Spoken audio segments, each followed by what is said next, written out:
What have been those things that has there been anything that you like the common thread through everything that you haven't ditched yet, where it's like, I don't know, maybe like, have you been running?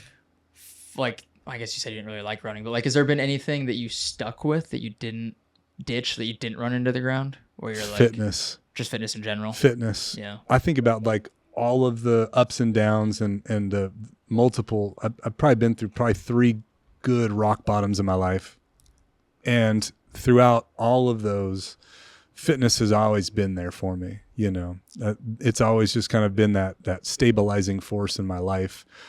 And so that's kind of how I realized that there's something with this fitness thing and taking care of my body and strength training that maybe I could help teach to other people as well, or how they could use that as some type of stabilizing force in their own life too. Yeah. What are those 3 rock bottoms, if you're willing to share? Man, I'll give you one. Okay. I'll give you one of these. So for this one, I'll take you back to, we'll go back to October of 2013. Okay. Now think about this for a second. A minute ago, I was talking about Coach C. He was my football coach that helped get me ready for college. He became a father figure to me in a lot of ways. He became my best friend. And one morning, I went to go and visit him at his house. And he's an early morning guy, much like me. So I thought I'd stop by early, go see what he was up to. And so I get to his house and I start knocking on the door. I don't hear anything from him. And so I kind of think it's weird because he should be up by now. So I go over to the garage. I look through the garage door window. I see that his truck's there. So I go back to the front door, start knocking a little bit harder. I notice the shades are drawn. I think that's weird. So I go around the back of the house and I try to get in the back door, which is usually unlocked. That's locked too. So at this point, my anxiety is through the roof. I'm not really sure what's going on. His truck's there, but he's not answering. He's not picking up his phone.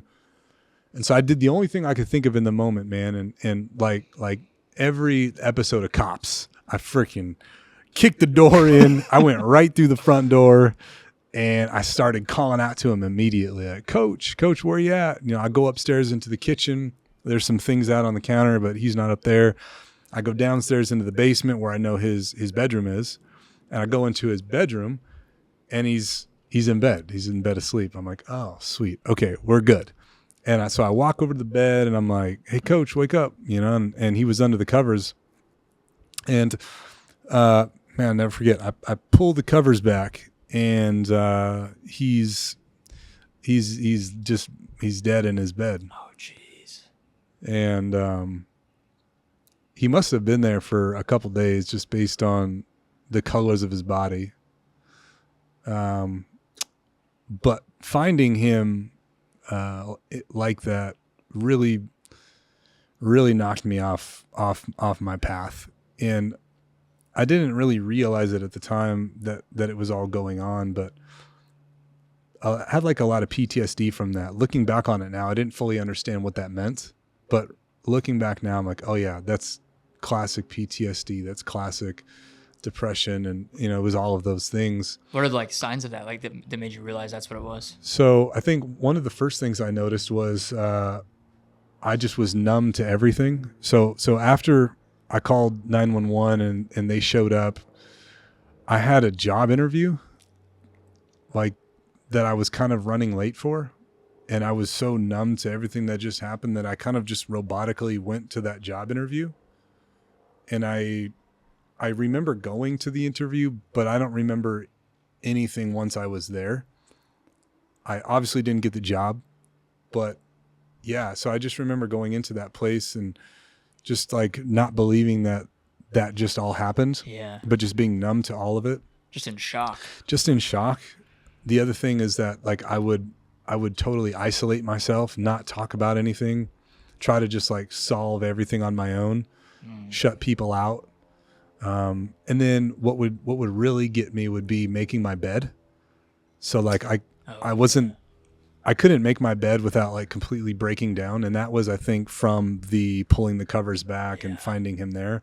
So I would sleep on the couch because it was just easier. I could fall asleep quicker, but like being in a bed was really difficult for me for a long time. Jeez. Yeah. Yeah. That's twofold of like, you know, this like leader in your life or Yeah. the like guide in your life. Yeah. Losing that Yeah. by itself can be tough, but actually Yeah. like finding him passed away, like that's just a whole nother layer to that. It's tough. Yeah. You know, and you think about what we said earlier where you go into the gym and you're building this false sense of confidence or hope. Well, I did that. I did that with Coach C too, because Coach C was a man who was like really providing a strong male influence in my life to me at that time. He was coaching me and guiding me through life in a lot of different ways. And he knew exactly how to talk to me in order to get the best out of me. That's why I appreciated him so much. And so much of me wanted to appease him and make him happy and I wanted to make him proud of me. And so I put all of my happiness into something outside of me. Yeah. And then that thing is just rudely taken from me. And now who am I without him? Who am I without, you know what I mean? That's So a hard thing to balance. Yeah. Because you want to put your energy into people, but and you want to have those figures in your life, obviously. Yeah. But not be fully dependent on them. Right. That confidence and that security and that hope, it's got to come from within. Like we can't put it in things that are external to us or things that we can't control, because in my case, it could be taken from you at any moment.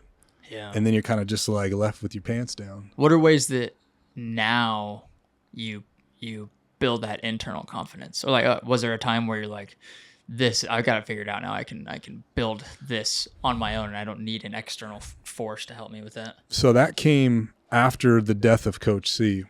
About 6 months after Coach C died is kind of where I went into that rock bottom where, everything in my life fell apart. I was engaged at the time to my kid's mom, and man, I became a shitty partner. You know, I wasn't meeting my partner's needs. I wasn't opening up. I was isolating. And so we called the wedding off. I moved out. I moved back into my mom's house. I remember like the first day I moved into my mom's, and I'm like downstairs in this like basement room, and I've got like a couple boxes of things and my pet chameleon. And I'm like, wow, this is what my life has become. How old were you at that point? Probably 26, 27. Dang. Yeah.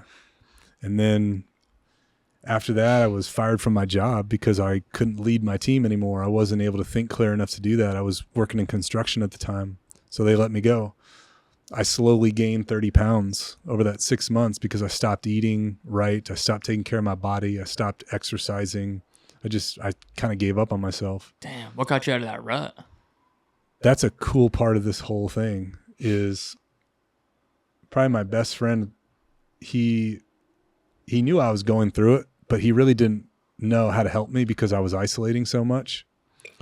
And one day he calls me, and I'm in the middle of all of this going on, right? And he's like, "Hey man, I know a guy who wants to work with a personal trainer right now. Do you want the job?" And remember, I'm 6 months after Coach C died. Everything is going wrong. I'm 30 pounds overweight. My life is a mess. I've spent every single dollar I have to try to buy back my happiness. I have nothing. And every voice in my head was like, dude, you're too far gone. There's no way you can do it. Don't even bother. But there was like this little flicker of hope, this little voice in my heart that was like, go for it. And so I told Ryan, I'm like, yes, I want the job. Sign me up. And I hung up the phone with Ryan, and my anxiety is now just like through the roof because I just committed to helping change somebody's life when my life was still in shambles. It was complete disaster. And so I had to get that energy out somehow. And so I had one of two choices. I could go to the gym or I could go run. I didn't want to go back to the gym because I knew that that's where all my buddies were going to be. And I've always been known as the guy who's been fit. I've always had a six pack, always had all that, right? I didn't want to go to the gym looking like a fat slob in front of my buddies and then have them ask what's going on. Like I didn't want my ego to be damaged like that. So I thought, all right, well, I'm going to go to somewhere where nobody can see me, and I'm just going to go get in shape real quick doing this. So I went to the mountains, and I'm like, I'm just going to start running to get in better shape. And remember, I'm 30 pounds overweight, and I'm not a runner. And I start like trying to climb this mountain, and like quarter mile or so in, dude, I just got my ass kicked. I couldn't breathe. Legs are on fire, feeling like this worthless piece of, Yeah. and so I went back home, And I went in the pity party, and I said all the things that, you know, my head was telling me was correct, and I was agreeing with all of that. And then the next day would come, and I still had this person that I was going to be meeting with soon. So I went back to the mountain and I did it again. This time I got a little further. Had a pity party on the mountain, went back home, listened to all of the negative thoughts, but then another day came. And then I went back to the mountain again. And I did this for a series of days until I finally had enough endurance and wind to get to the top. And getting to the top was like this really cool moment for me, because it was the first time in a long time where I felt a sense of completion or accomplishments. And it gave me this little sliver of confidence that I might be able to pull this thing off. I might be able to get my life back on track. If I could just take the lessons from this running thing and climbing the mountain and reaching the top, like what a beautiful analogy for life. Yeah. And so that's kind of how the running thing started for me. And so I'm like 2 weeks in, and I'm starting to get in better shape. I'm feeling better. I'm dedicating more time to smiling more and to eating better. And I'm like doing the things I know I should be. I start wrapping my head around creating a training plan for this client. I get to the gym after a few weeks of training and getting myself right. And my buddy Ryan walks in, and I'm like, oh, what's up, man? I thought it was weird because Ryan's not a fit dude. He's not into this stuff. I thought it was weird he'd be at the gym. And he says something to the effect of like, hey, you ready? I'm like, yeah, I'm ready. Got my notes. And yeah. He's like, all right, well, let's get started. That person who him. Ryan said he had that he wanted to work with was actually him. That's wild. Yeah. And so like I was like his way of, interesting. it was like his way of pulling me out of the dark. Interesting. So he just had this like big scheme Yeah. that he was trying to do. Dude, what a good friend. Yeah. Do you still connect with him? Of course. Stay in touch? For life. Dude, that's cool. I owe everything to him. That's powerful. He pulled me out. Damn. Yeah. So That's cool. I will forever be in debt to Ryan and that challenge that he presented to me back then when nothing else was working, when I wouldn't talk to anybody about it.